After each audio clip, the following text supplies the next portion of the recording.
Hey guys, it's Camden, and today I'm here to talk about my personal top 10 moments of the first half of Season 2. When it came down to it, there were a lot of moments I really wanted on this list, but you gotta draw the line somewhere, and these are just my 10 personal favorites. The different colors on each moment are just based off of who had the most impact on that moment in general. Alright, let's get to the list. At number 10, we have Shipwreck from The Iron Chef Part 2. I'm gonna climb up there and I'm gonna rip it off of your dead epic... body. Wait, why is my boat on fire? The epic conclusion to the two-parter Iron Chef. The back and forth between Connor and myself is really tense, and there was a sense of wonder as to how I would possibly escape from this with Porkers. Then the reveal to find out that that was not the real Porkers, and that he's still out there somewhere, left the audience with a huge cliffhanger they won't forget. I love how you cucks think that's the actual Porkers. What? You all really thought it would have kept my fucking pig around for a food-based game? At number 9, we have Nathan's Translator from Mini Golf. I'm really good at that, Nathan. Remember Season 1, Nathan? Did you ever expect that kid to be insulting people left and right? Well, neither did we, and we found it hilarious. However, Nathan still isn't vulgar about his word choice, so Chris decided to help carry out his messages. Alright, that's a 2. Great Alright. job, Camden, fuckhole. Alright, I'm up. Yeah, Nathan, My you're turn, up. bitches. Son of a cockass. This has quickly become one of the biggest memes Deep Sheep has had, and now we all lend a hand to Nathan as we say the things he cannot say himself. And weren't you watching me do it? Bitch, do you have eyes? At number 8, we have Chris vs. Connor from Mob Hunt. Hey, Connor, how's it going?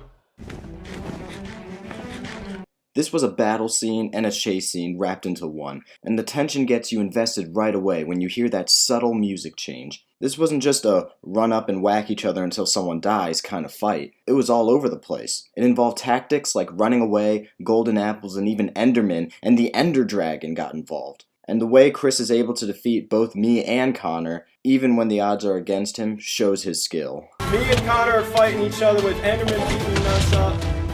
Holy shit. At number 7, we have Spencer MLG from Mob Hunt. Chris, you're watching my footage right now and you just had a heart attack. The first episode of this season was insane. It had a lot of build-up, and from the time Chris killed me, it was just crazy moment after crazy moment up until the end. But perhaps the craziest is Spencer's block jump in Mob Hunt. While falling to his doom, Spencer pulls an insane trick that saves his life. We still don't know how he, of all people, was smart enough to pull that trick off. But we're glad the happy accident happened. Oh. Okay, let's go. At number 6, we have I'm a Dubstep from Kill Yourself. Well, in the meantime, let's pass this time by montage. This was a callback to Hunger Games 1 with Alex's famous I'm a Drum Set sequence. During his I'm a Dubstep verse, we see a montage of a bunch of people killing themselves, which is not something you would normally laugh at. But in this montage, we have different music to actually match up with what he was beatboxing to. The whole sequence really shows how far Deep Sheep has come with editing, and also with storytelling. And sing dubstep, too.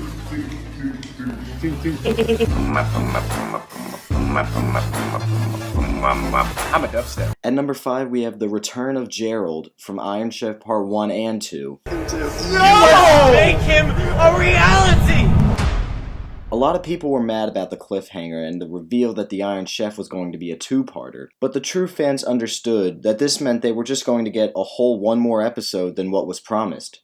You're welcome. But anyway, The Return of Gerald was a great cliffhanger, because the game was set to adventure mode, so the only way to obtain the diamond block was to unleash Gerald so he would have to move. Then in the beginning of Part 2, it goes all the way back to Chris's house tour, where Gerald was introduced, and people started to realize just how long Chris had been planning this. Also a fun fact, the outcome of this sequence, and also the ending to 5 Chambers, are almost identical. Me, Spencer, and Alex are the only ones to make it to the top level.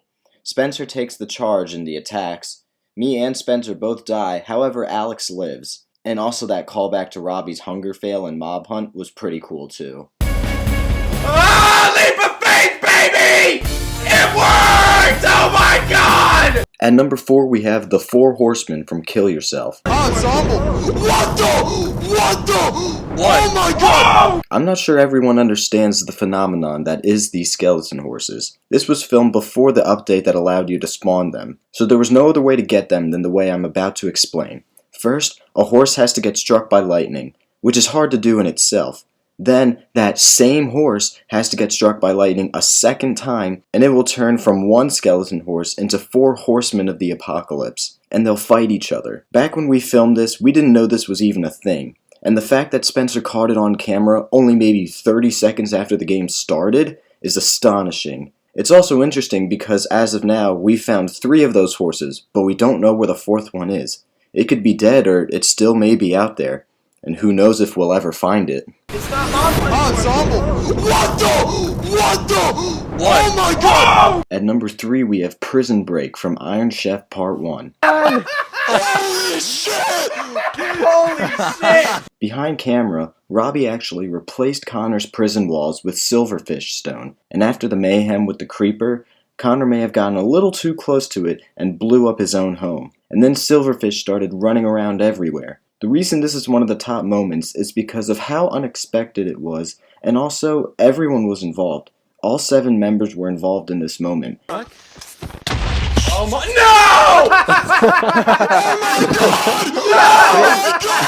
Silverfish run! At number 2, we have Robbie's first win from Kill Yourself. Spencer, you're a fucking dick! This was intense. Chris, Robbie, and Spencer all only needed one more death in order for them to win. Spencer and Robbie teamed up so they could possibly get to their destination before Chris, but Chris makes it to the ravine and is all but certain to win. Until Alex, who at this point claims he had given up, punches Chris over the edge and screams to Robbie, telling him to win this thing. I'm at Escape the V now, I'm trying to figure— Whoa, what the fuck? Yeah, fuck you! Oh my god! Oh my god! Chris, who is infuriated, runs over to Alex in the other room, and the two start legitimately fighting, which is hilarious to watch through Alex's screen. You're gonna exit the fucking game. Come on, keep it going. Come on. We win! Spencer then screws Robbie over by punching him down their own ravine, and Robbie has no idea how to get to the cave spider. Robbie, I made it this far. I can't let you fucking win. But somehow, he finds a way and gets there before Spencer, and wins his first ever Deep Sheep game. Come on, come on! No! And finally, at number 1, we have Capture the Flag Round 5 from Combat Evolved. Okay, so I'm cheating a little bit because it is an 8-minute moment, but this is honestly the best content we've ever made. This was the most intense game we've ever played. From Nathan showing his true bad assassin moves, Holy shit, holy shit, holy shit. This is Found bad, him. this is— to Alex raging every time we cut to him. So goddamn close! Everyone had some kind of involvement with this round that would be completely different without them. And it gets to be so back and forth it's hard to keep track of where the flags even are. And you just sit back, relax, and laugh your ass off. What? I'm coming back down their flag. Oh, wait. Yeah. That's right. Nothing's changed. Well, that was my personal top 10 moments from the first half of Season 2. Let me know what your top 10 would be in the comments. And stay tuned for the second half of Season 2 when it returns. Bye!